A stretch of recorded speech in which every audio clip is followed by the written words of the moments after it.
গাজা উপত্যকায় যুদ্ধবিরতি লঙ্ঘন করে ইসরায়েলি বাহিনীর আকস্মিক হামলায় নিহত হয়েছেন 400-রও বেশি ফিলিস্তিনি। গাজার স্বাস্থ্য মন্ত্রণালয়ের তথ্য অনুযায়ী আহত হয়েছেন 600-রও বেশি মানুষ। নিহতদের মধ্যে উল্লেখযোগ্য সংখ্যক নারী ও শিশু রয়েছে। গাজার দক্ষিণের খান ইউনুস এবং রাফা, উত্তরাঞ্চলের গাজা সিটি এবং মধ্যাঞ্চলের দেল আর বালাসহ প্রায় সব এলাকায় এই বর্বর হামলা চালানো হয়েছে। ইসরায়েলের এই বর্বর হামলার তীব্র নিন্দা জানিয়েছেন সৌদি আরব সহ বিভিন্ন দেশ।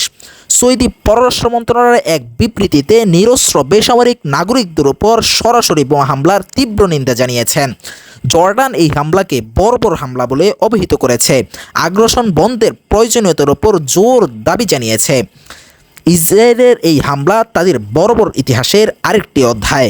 গাজা উপত্যকায় এই ধরনের হামলা নতুন নয়। দীর্ঘদিন ধরে ফিলিস্তিনিরা এই ধরনের হামলার শিকার হয়ে আসছে।